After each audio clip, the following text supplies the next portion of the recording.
Assalamualaikum warahmatullahi wabarakatuh dan salam sejahtera.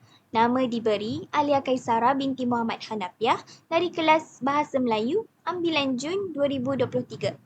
Seperti yang kita telah tahu, bahasa Melayu merupakan bahasa yang digunakan di negara kita sebagai bahasa rasmi dan juga diguna pakai oleh semua golongan masyarakat. Di sebalik kejayaan bahasa Melayu ini, terdapat beberapa orang tokoh yang telah memberikan sumbangan yang besar dalam memartabatkan bahasa Melayu.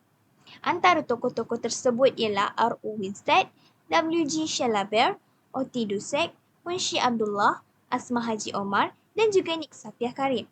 Namun, setiap daripada mereka mempunyai peranan dan pendapat yang berbeza dalam mengembangkan bahasa Melayu ini. Justeru, saya akan menerangkan sedikit tentang perbezaan pendapat dan pemikiran mereka. Pertama, tokoh R.O. Winstead. R.O. Winstead merupakan orientalis Inggeris dan berkhidmat sebagai pentadbir British di tanah Melayu. Beliau tidak lain dan tidak bukan salah seorang tokoh yang juga mengembangkan dan menyumbangkan idea pemikirannya dalam memartabatkan bahasa Melayu di negara kita. Beliau berjasa dalam menentukan hala tuju dalam sistem pendidikan dan melahirkan lebih ramai tenaga pengajar yang berpendidikan tinggi. Dalam merealisasikan impiannya, beliau telah menubuhkan sebuah kolej khas yang dinamakan sebagai Sultan Idris Training College atau lebih dikenali sebagai Universiti Pendidikan Sultan Idris yang terletak di negeri Perak. Beliau juga telah mewujudkan jawatan penolong pengarah pelajaran khusus untuk menangani masalah pendidikan dalam kalangan orang Melayu. Hal ini jelas menunjukkan kesungguhan beliau dalam menangani isu tersebut.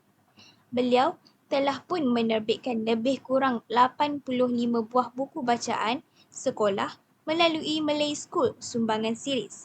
Semua buku yang telah beliau keluarkan berasaskan tentang bahasa Melayu seperti Colloquial as a Simple Grammar with Conservations dan juga Dictionary of Colloquial Malay English and English Malay.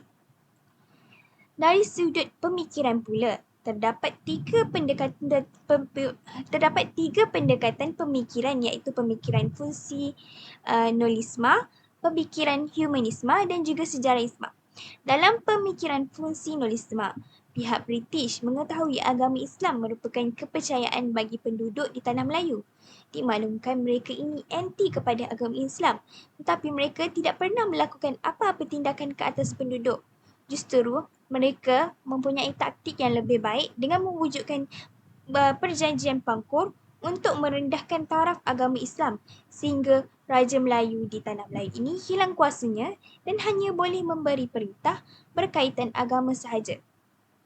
Seterusnya, pemikiran humanisme pula ialah diaman pemikiran yang bermaksud satu pendekatan yang mengkaji dan menilai manusia yang merangkumi tingkah laku dan juga pegangan agama. Ia dinilai menggunakan sudut pendatang yang bebas, pandangan yang bebas bagi memenuhi kriteria penyelidikan yang bersifat kritis.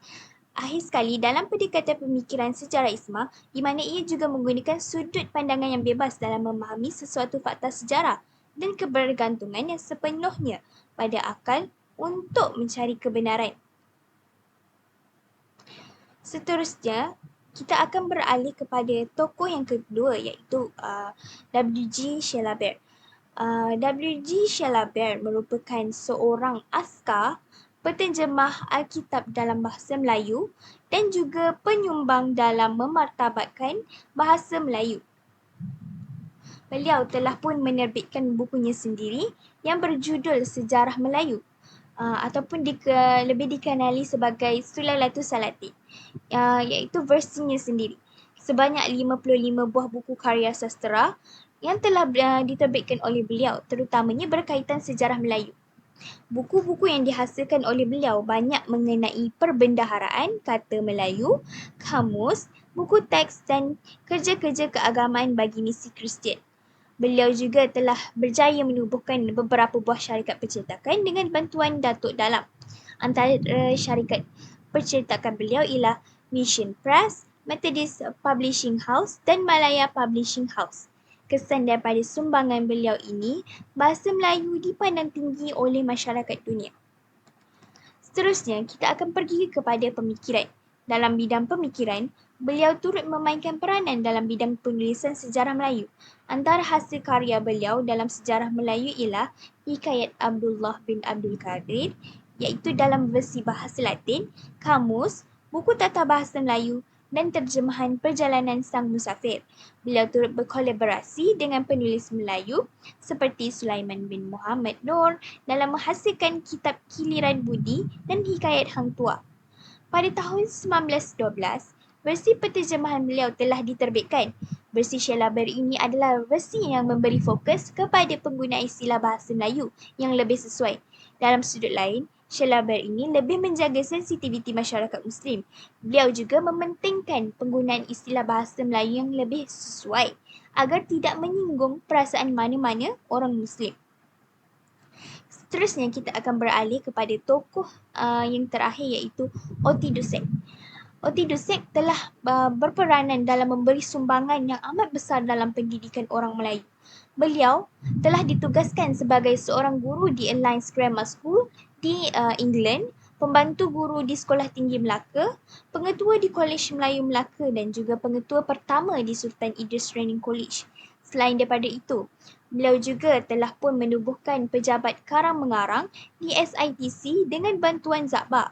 Melalui pejabat karang mengarang juga, beliau telah berjaya menerbitkan buku bacaan umum. Di samping itu, beliau juga turut menghasilkan buku dalam bidang lain yang berjudul Kitab Pedoman Guru Penggal 1 dan 2, Kitab Ilmu Geometri dan juga melawat ke Eropah. Seterusnya, kita akan bergerak pula pada pemikiran beliau. Beliau telah pun menghasilkan karya yang banyak kerana berpemikiran bahawa beliau dapat melahirkan lebih banyak peminat atau penulis terhadap bahasa Melayu. Beliau telah pun menerbitkan beberapa buah buku bacaan untuk memajukan dan meningkatkan taraf pendidikan pelajar SITC. Dalam merealisasikan perkara tersebut, beliau telah pun menubuhkan pejabat karang mengarang di SITC itu sendiri untuk menerbitkan lebih banyak buku sekolah Melayu. Sebagai kesimpulan daripada ini, kesimpulan daripada hujah yang telah saya sampaikan sebentar tadi, kita perlulah menghargai jasa dan pengorbanan mereka dalam memartabatkan bahasa Melayu ini. Tanpa usaha mereka, bahasa Melayu tidak akan berkembang dan semaju ini. Pengorbanan mereka juga perlulah dicontohi agar bahasa Melayu terus berkembang sehingga persada dunia dan masih dapat digunakan oleh generasi yang akan datang. Sekian sahaja daripada saya. Wabillahi taufiq wal hidayah. Wassalamualaikum warahmatullahi wabarakatuh.